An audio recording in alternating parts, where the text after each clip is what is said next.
अस्सलाम वालेकुम। Our today's topic is abnormalities of micturition या फिर एबनॉर्मेलिटीज ऑफ ब्लैडर। ठीक है, सबसे पहले हम नॉर्मल मैकेनिज्म जल्दी से थोड़ा सा देख लेते हैं कि ये ब्लैडर है हमारा, ये ओवरफिल्ड होता रहता है किससे, ये फिल होता रहता है यूरिन से। ठीक है, थ्रू आउट द डे। एक टाइम आता है कि इसकी कैपेसिटी रीच हो जाती है। ठीक है, जो इसका थ्रेश होल्ड लिमिट है, जितना वॉल्यूम ये अंदर स्टोर कर सकता है, वो जब रीच हो जाएगी तो क्या होगा, इसके जो वॉल में क्या है, स्ट्रेच रिसेप्टर्स हैं, वो सिग्नल्स भेजेंगे टू द स्पाइनल कॉर्ड। ठीक है, ये सेंसरी नर्व फाइबर के थ्रू इन्होंने क्या भेजे, सिग्नल्स भेजे to the spinal cord. Spinal cord क्या करेगा, इन सिग्नल्स को प्रोसेस करेगा टुवर्ड्स ब्रेन। ब्रेन से दोबारा सिग्नल्स आएंगे और स्पाइनल कॉर्ड दोबारा क्या भेजेगा, सिग्नल्स टुवर्ड्स ब्लैडर, जिसकी वजह से डेटूजर मसल कॉन्ट्रैक्ट करेगा, स्फिंक्टर्स रिलैक्स करेंगे और यूरिनेशन हो जाएगी या मिक्चुरेशन हो जाएगी। ठीक है, ये नॉर्मल प्रोसेस था। सबसे पहली कंडीशन है एटॉनिक ब्लैडर। एटॉनिक ब्लैडर में क्या होता है, सेंसरी नर्व फाइबर्स डैमेज हो गए हैं। जो ये हमारा सेंसरी नर्व फाइबर है ना, ये डैमेज हो गया, जिसने हमारा क्या करना है, जब ब्लैडर फिल हो जाएगा तो जो स्ट्रेच रिसेप्टर्स एक्टिवेट होते हैं, जिन्होंने सिग्नल भेजने हैं थ्रू सेंसरी नर्व फाइबर, ये क्या हो गए, डैमेज। हमारा कॉर्ड टू ब्लैडर जो कनेक्शन है, कॉर्ड से ब्लैडर वाला, ये इंटैक्ट है। Neurogenic connection brain to spinal cord, ये भी इंटैक्ट है। लेकिन ये सेंसरी नर्व फाइबर्स वाला कनेक्शन क्या हो गया, डैमेज हो गया। अब इसकी वजह से क्या होगा, ब्लैडर जो है वो फिल होता रहेगा, होता रहेगा, होता रहेगा, और पेशेंट को जो है वो पता नहीं लगेगा कि फिल होता जा रहा है, क्योंकि स्ट्रेच रिसेप्टर्स तो काम नहीं कर रहे, सिग्नल्स जा ही नहीं रहे। ठीक है, तो ब्लैडर ओवरली फिल्ड हो जाएगा, जिसकी वजह से क्या होगा, यूरिन जो है वो लीक हो जाता है। ठीक है, जिसको हम क्या कहते हैं, ओवरफ्लो इनकॉन्टिनेंस। क्या होता है कि ब्लैडर जो है वो फिल हो जाता है, अपने थ्रेशोल्ड से भी ज्यादा फिल हो जाता है, लेकिन पेशेंट को जो है वो पता ही नहीं लगता कि ब्लैडर फिल हो गया, जिसकी वजह से यूरिन जो है वो, यूरिन के ड्रॉप्स लीक आउट कर जाते हैं, जिसको हम क्या कहते हैं, ओवरफ्लो इनकॉन्टिनेंस। ठीक है, क्या कॉजेज हो सकती हैं एटॉनिक ब्लैडर की, crush injury to sacral region. जो सैक्रल रीजन है ना हमारा स्पाइनल कॉर्ड का, सेंसरी नर्व फाइबर्स ने उधर आना है। अगर सैक्रल रीजन जो है वो डैमेज हो जाएगा तो सेंसरी नर्व फाइबर इधर नहीं आएगा, जिसकी वजह से क्या हो जाएगा, एटॉनिक ब्लैडर हो जाएगा। ठीक है, एक कंडीशन होती है हमारे पास सिफिलिस। ठीक है, सेक्सुअली ट्रांसमिटेड डिजीज है एक सिफिलिस। सिफिलिस में क्या होता है कि जो ये जो डॉर्सल रूट गैंग्लियन है ना, डॉर्सल जहां पे जो सिग्नल्स लेके जाएगा स्पाइनल कॉर्ड की तरफ, डॉर्सल रूट गैंग्लियन, उसकी क्या होती है, कंस्ट्रिक्शन कर देता है सिफिलिस।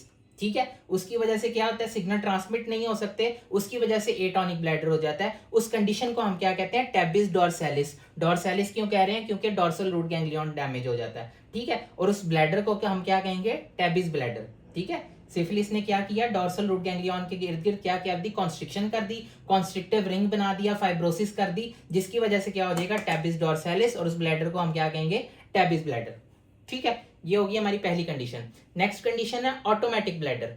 ऑटोमेटिक ब्लैडर में क्या होता है, स्पाइनल कॉर्ड इंजरी होती है, कहां पे, अबव द सैक्रल रीजन। अगर ये हमारा सैक्रल रीजन है तो अबव द सैक्रल रीजन जो है वो, अगर स्पाइनल कॉर्ड डैमेज हो जाएगी तो क्या होगा, micturition not controlled by brain. अब ब्रेन से सिग्नल्स ना स्पाइनल कॉर्ड से जा सकते हैं ना ब्रेन से आ सकते हैं, तो मिक्चुरेशन ब्रेन के कंट्रोल में नहीं रहेगी।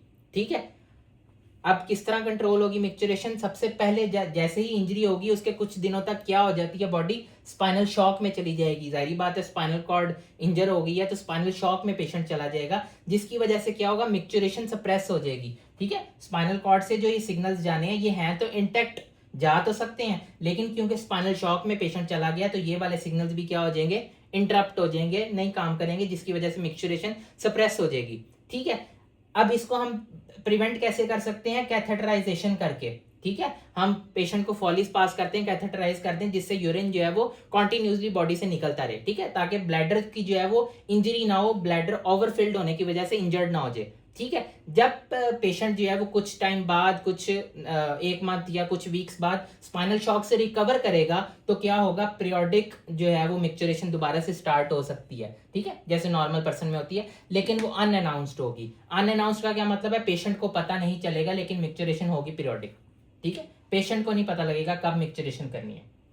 ठीक है, एक इसको पेशेंट किस तरह प्रिवेंट करता है, stimulating the genital skin. Genital skin को जो है वो स्टिमुलेट करके, इचिंग करके जो है ना, वो मिक्चुरेशन को खुद जो है वो पेशेंट इनिशिएट कर सकता है। ठीक है, पीरियोडिक होती है ना, पीरियोडिक शुरू हो जाएगी लेकिन अनअनाउंस्ड होगी, तो पेशेंट क्या करते हैं, अपनी जेनिटल स्किन को जो है वो स्टिमुलेट करके मिक्चुरेशन कर सकते हैं। ठीक है, लास्ट कंडीशन है अनइनहिबिटेड न्यूरोजेनिक ब्लैडर।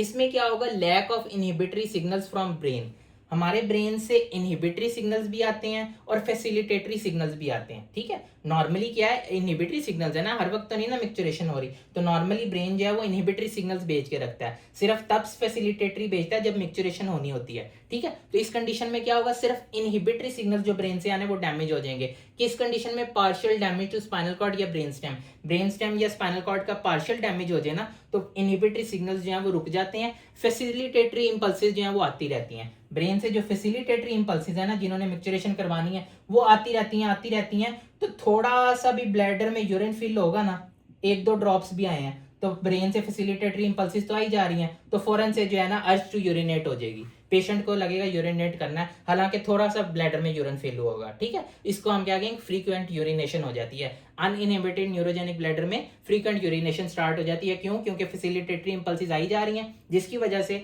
थोड़ा सा भी यूरिन अगर ब्लैडर में आता है तो पेशेंट को फील आती है कि मिक्सचरेट करना है, जिसकी वजह से वो जो है यूरिनेट करते हैं। ठीक है, so this was all about abnormalities of bladder. Thank you so much.